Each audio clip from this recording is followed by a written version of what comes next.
And the next campaign we have also launches on the 15th, and this one's called Tamashii, Chronicles of Ascend.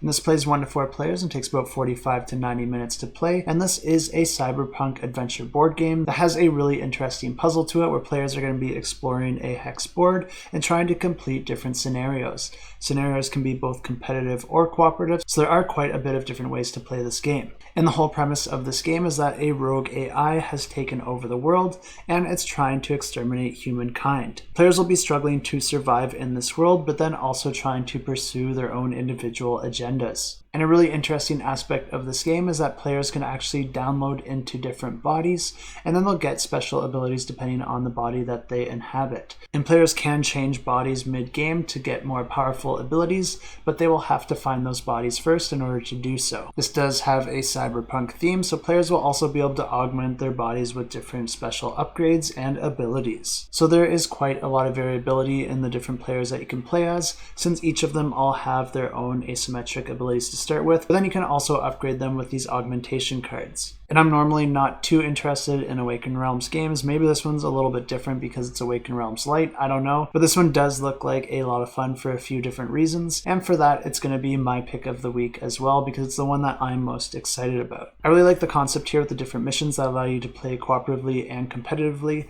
and I like the idea of being able to change into different bodies to gain some different special abilities, but then you can always move your augmentations across those bodies. And all that sounds like a ton of fun, but I think they also added a really interesting puzzle here that's going to bring a lot of depth into the game, and that's going to come into this game with something known as programming, which players have to do in order to perform their special abilities, activate their different augmentations, or even perform different actions on the different areas of the boards. Players are going to be navigating a modular hexagonal board that's going to have some hidden locations and resources, and when you visit these locations you're going to flip those tiles up, revealing the actions that you can perform there. At the start of each round, there's going to be a quest phase where different events are going to occur based on the scenario that the players have decided to play, as well as the current state of the game. So those events can cause different effects that can change the way that the game plays, or add new resources, or change or modify the board. And these effects can change quite a bit as progress is made on that scenario. But after that, players get to play the programming phase, and this is where each player is going to be modifying some tokens on their player board,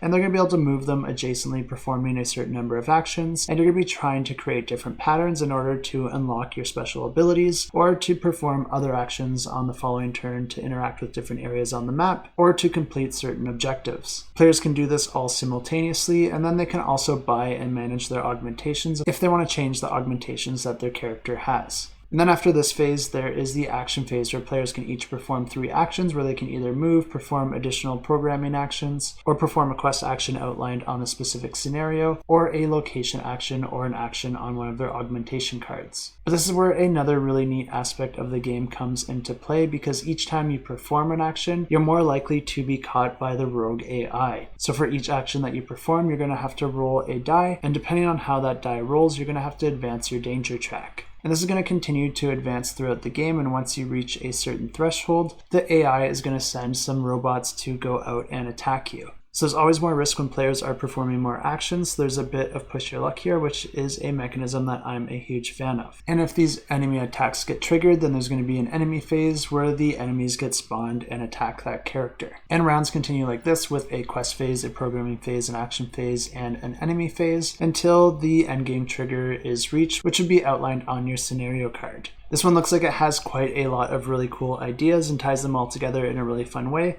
and it really looks like a game that I would enjoy. So if this is one that you think you would like as well, definitely check it out, and you can follow along on the campaign page by clicking that follow button. As always, links in the description below.